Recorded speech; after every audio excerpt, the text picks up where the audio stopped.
One thing I will point out as well is if you're doing game dev, you want a machine that is slightly more powerful than your average user, because your game, especially if you're running something like Godot, which doesn't compile in the same way that something like Unity or Unreal does, right? You just run it. And then afterwards, you compile it down to an executable. That executable is going to be more efficient. Yeah. Yeah, that's So always you're the going case. to use less resources to run that. But while developing it, especially if you've got the editor on one screen and a 3D scene there, and then you're running the same 3D scene over here, you're going to need a little bit more oomph. Yeah. And that's a technical term. If you wanted to stream what you were doing or record what you're doing, you're going to need a slightly more powerful computer on top of that.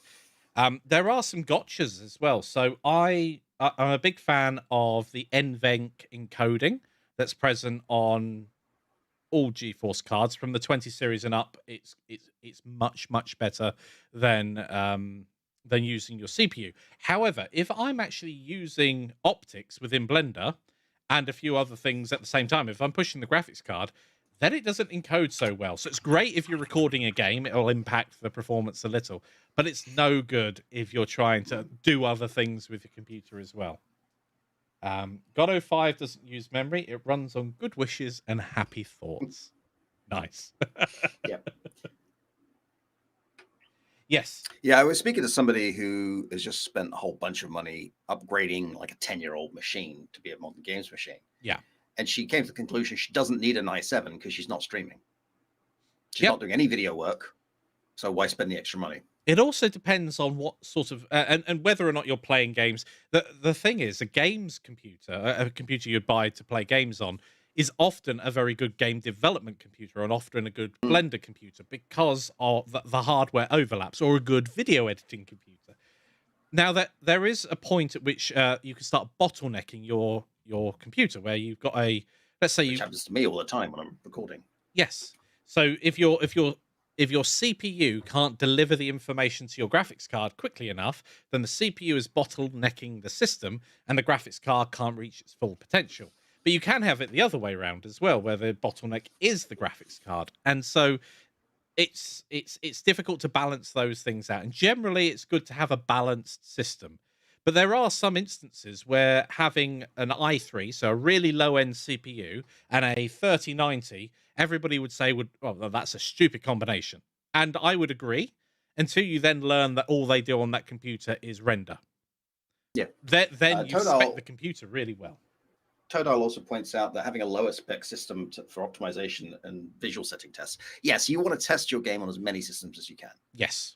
Now, sometimes you have the option of either virtualization, or you can go into your BIOS and start tinkering with your computer, and then you say I've got 16 cores. Well, I can actually go into my BIOS and say, actually, you've now only got 2 cores. Or if you run some sort of virtualization setup, you can actually just spec the computer as you want. And that has now been opened up with NVIDIA cards. I don't know about AMD, but it's certainly opened up with NVIDIA cards where you can slice your graphics card up inside virtualization software, which does in itself have a performance hit, but it also allows you to scale a system and see how it performs at different settings. It's a good question from Jenny here. Is there a good rule of how to match up a CPU and a GPU to get a balanced system? I'm going to say, I mean, I just want to make sure they weigh the same. That won't work. Not with today's stuff. In truth, no, because the balance will depend on what you're trying to do. So if you want a really good gaming machine, you probably don't need any more than an i5 or a 5600X on the AMD side. And you'd pair that with any graphics card, and it'd probably perform really well. Now, that's not to say that you couldn't eke out even more performance from a graphics card, from having a faster CPU, but you start to approach diminishing returns, at which point you aren't balanced anymore. And the other thing I think a lot of people forget about when it comes to gaming specifically is that if your monitor is a 60 hertz monitor, there is a small advantage to having like 300 frames per second, but you'll just see a ton of tearing across your screen with most technologies, which is just horrible. It is. Speaking of graphics cards, this is one that gets thrown around a lot, and people are like, "Oh yeah, you should just get the best one you can afford," which is very true. You know, you don't want to overstretch and spec things beyond what you would need.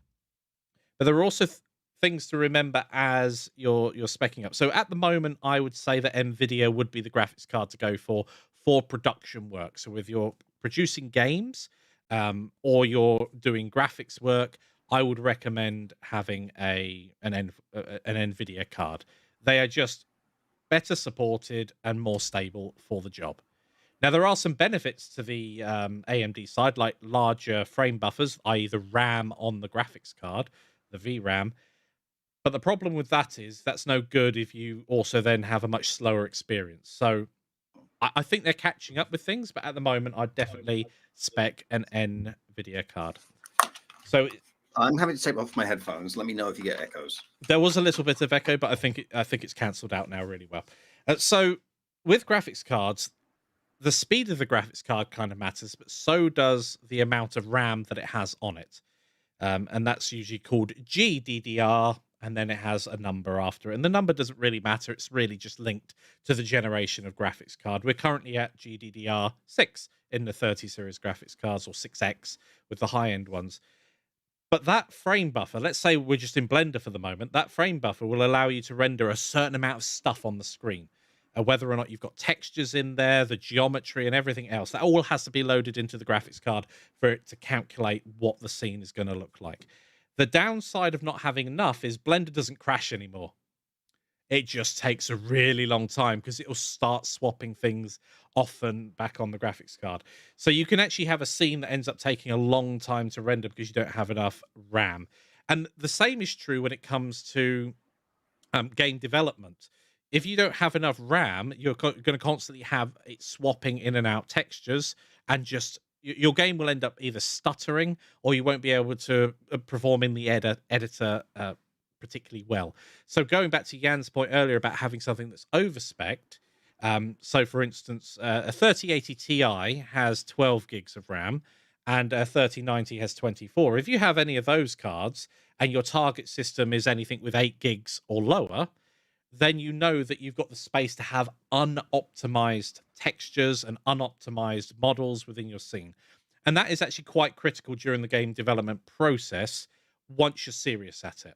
I will add that in, because if you're doing it as a business, then it's worthwhile speccing up your hardware. If you're doing it as a hobby, don't see it as something that you need to go out and do and get the high-end hardware. Don't do that until you know that you need it.